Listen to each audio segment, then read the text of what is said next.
Assalamu alaikum, dear students. We are learning history of class 10th, chapter 5, that is print culture and the modern world. Our today's topic is women and print.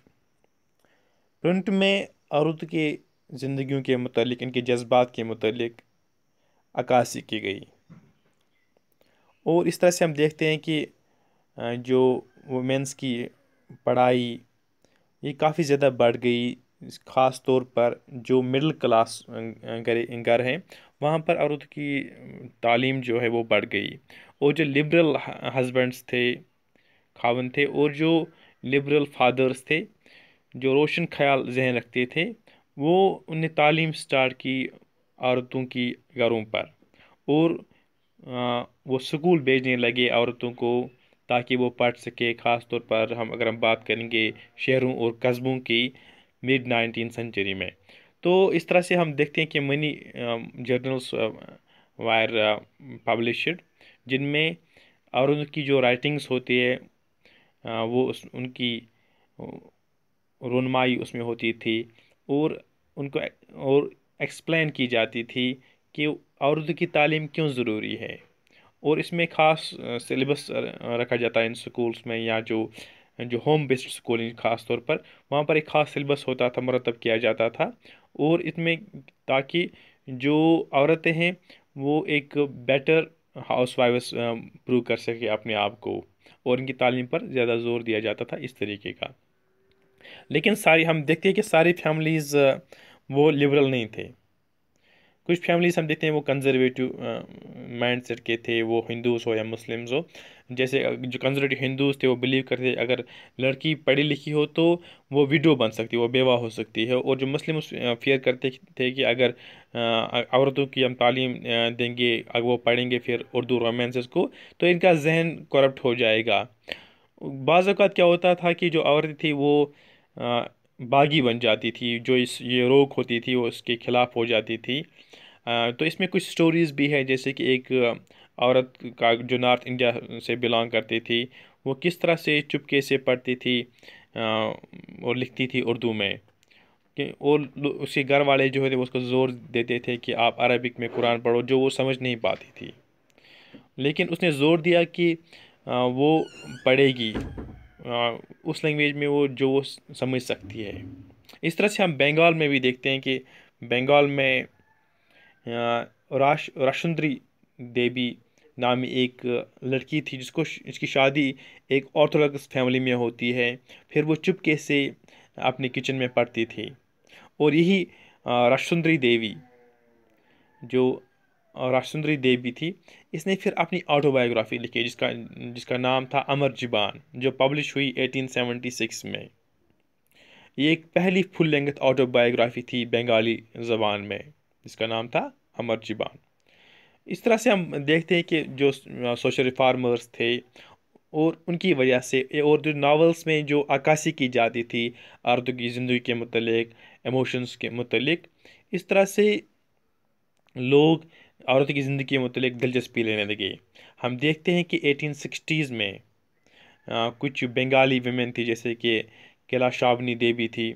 उसने औरतों की ज़िंदगी के मुतल्लिक लिखा कि औरतों को किस तरह से हमने घर में कैद रखा है, उनकी जहालत के मुतल्लिक, इनको किस तरह से घरेलू काम लिए जाते हैं और इनसे किस तरह से नाइंसाफ़ी होती है।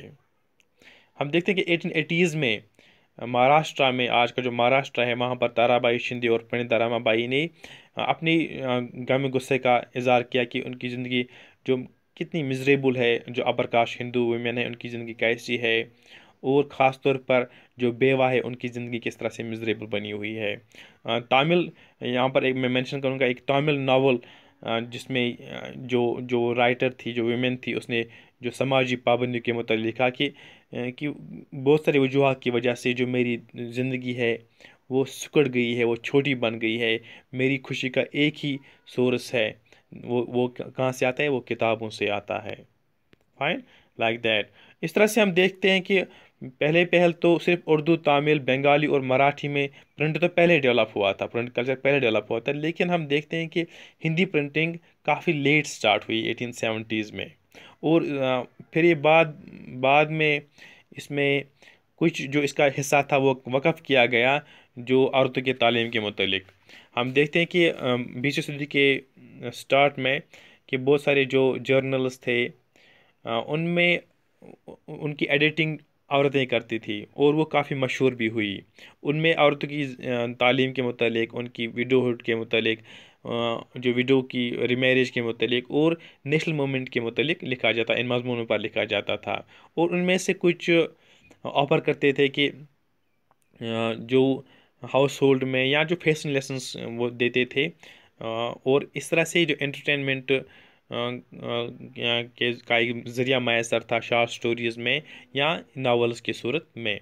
पंजाब में हम देखते हैं कि पंजाब में हम देखते हैं कि बहुत सारे जो फोक लिटरेचर हैं वो बहुत ज़्यादा प्रिंट हुआ काफ़ी मकदार में 20वीं सदी में। राम चड्ढा जो थे उन्हें पब्लिश करवाई, जो जिसका नाम था स्त्री धर्म विचार, जिसमें ये लिखा गया है कि किस तरह से हम फर्मा बरदार बीवियाँ बना सकते हैं। वहाँ पर इसी तरह से खालसा ट्रैक सोसाइटी पंजाब में थी जिसने पब्लिश किया कि जो सस्ती बुकलेट्स थी जो यही मैसेज देती थी किस तरह से how to teach women to become a obedient wife like that. तो वो हम देखते हैं इस तरह से बहुत सारे डायलॉग सोर्स में होती थी कि एक अच्छी औरत कौन होती है। बंगाल में भी हम देखते हैं कि जो सारा जो सेंट्रल कलकत्ता है, जो बटाला है, वहाँ पर कुछ मशहूर प्रिंटिंग्स जो कि प्रिंटिंग्स थी जो कि मशहूर किताबें उनने पब्लिश करवाई। और यहाँ पर जो सस्ते एडिशंस मिलते थे मजहबी रिसालों के मुतलिक, स्क्रिप्चर्स के मुतलिक, जो कि यहाँ पर लिटरेचर अगर आप देखेंगे तो वो ओब्सीन भी होता था, जो इन पर और स्कैंडलस होता था, जिसमें जो बेहुदा होता था। तो लेकिन जिसमें काफ़ी लोग फिर भड़क उठे कि ये ऐसा नहीं होना चाहिए, बिकॉज यहाँ पर स्कैंडल्स भी कुछ लिटरेचर था। इस तरह से हम देखते हैं कि लेट 19th सेंचुरी में बहुत सारी बुक्स जो है वो इलस्ट्रेट करती थी, वो तशरीह करती थी। जो हमारे पास वुड कट या कलर्ड लिथोग्राफ्स होते थे उनको इलस्ट्रेशन होती थी लेट 19th सेंचुरी में। और जो इसके जो पैडलर्स होते थे जो इसके फिर पब्लिसाइज करते थे, लोगों को घरों तक पहुंचाते थे, वो इसी बटाला पब्लिकेशन को घरों तक पहुंचाते थे इस पैडलर्स। और इस तरह से जो औरत है वो ज़्यादा से ज़्यादा पढ़ पाए, जिनके पास लेजर टाइम था, जो इनके पास फुर्सत के अवकात मिलते थे, उसमें फिर वो पढ़ते थे।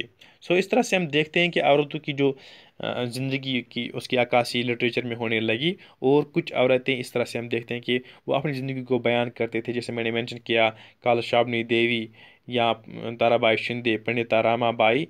तो इस तरह से बहुत, या राजचंद्री देवी, इस तरह से बेगम सखावत हुसैन, उसने भी अपने जो स्पीच में उसने कहा कि जिस तरह से अगर मर्द ख़राब नहीं होते हैं तालीम से, तो औरतें भी ख़राब नहीं होंगी। तो इस तरह से हम औरतें भी हम देखते हैं कि वो भी अब एक तो उनकी वो मजमून बने हुए औरतों पर नावल्स लिखे जाते हैं, और वो खुद भी एडिट करते हैं और खुद भी अपनी जो उनकी ज़िंदगी जो आप बीती है उनको बयान कर पाते हैं। So that's all for today. Thank you very much.